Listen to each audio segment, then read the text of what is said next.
So all the marketing efforts should result creation of sales.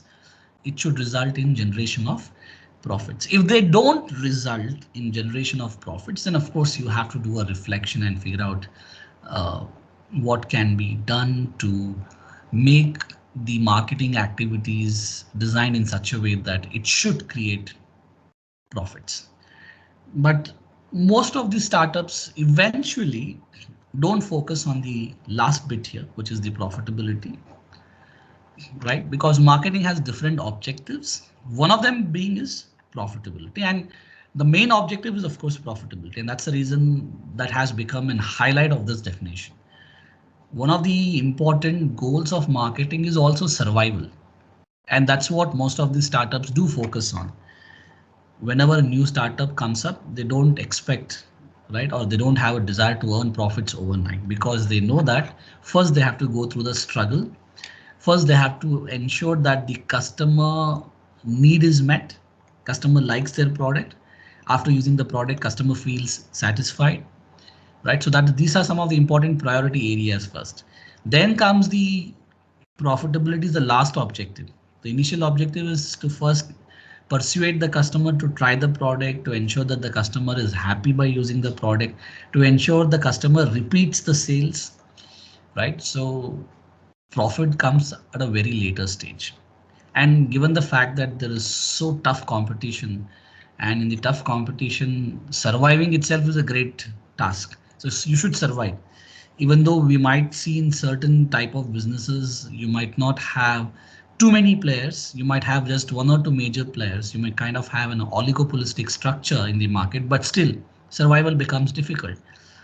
So if you say that the the larger online marketing or the e-commerce segment is duopoly, a kind of inappropriate statement, but still you would feel to some extent it's true, because we have only two major players in the online or e-commerce segment, which is Walmart and also your Amazon. Amazon and Walmart, which owns Flipkart. So is this the duopoly? The answer is no, there's no duopoly. Of course, there are so many other players, but by and large, these are the two players who dominate the market, right? So if somebody new comes into the market, of course, it will be a very tough task for that organization to survive, right?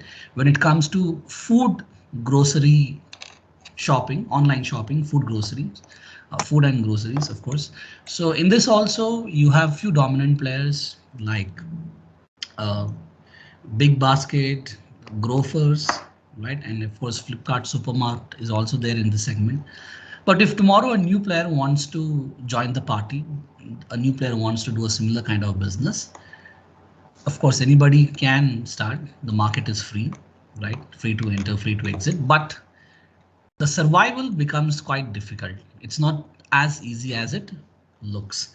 So whenever a new company starts, right, the objective is of course to make profit, but not immediately, at a later stage. Eventually, it is all about survival. So don't think that profit is the only objective of marketing. Marketing has a lot of other objectives also, which we will discuss over the period of time. But one of them is of course profitability. And all your startups are at the moment focusing on that last term called profitability. Because when we examine the profitability of most of the startups, they are not profitable. Forget about startups. I'm talking about startups who are already established. A company like Swiggy has so far not delivered even one rupee profit. A company like Zomato, which went public recently by issuing shares through an IPO, has not delivered profit. It's all about creation of sales, and all that revenue that gets generated in the form of sales gets disappeared because the costs are so high. So even players like Swiggy and Zomato, who are there in the business for a while now, has not delivered any profit. Forget about Zomato and Swiggy. Walmart, which owns Flipkart, has not delivered any profit so far, right? Amazon has not delivered any profit so far.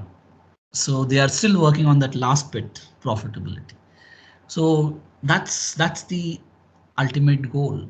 The ultimate goal is also to ensure that all your marketing efforts gets converted into profitability. If that is not happening, then of course some point in time, if you are not able to achieve that end result, you have no option but to shut down your business operations. And there are many players who have disappeared from the market because they are not able to achieve the last point there, profitability. Many of them have disappeared from the market, right? In fact, so many e-commerce startups who did join the party when Flipkart was doing well, Amazon in the initial stages when this concept started, some of them don't even right exist now. I'm sure you guys would have heard of a food delivery app called Food Panda, who was a rival for Zomato and Swiggy. So where is Food Panda now? So Food Panda died out of hunger, right? Not hunger of food, but hunger of profit. Food Panda could not survive the competition. And of course, it was never able to generate profit throughout its existence. And so the situation was so bad that it was not able to cope up with the mounting costs. And as a result of this, Food Panda was taken over by Ola, and Ola also found it unprofitable. So therefore, it was financially not viable to operate the company, and it was closed. So profitability is, of course, one of the important result of all the marketing efforts.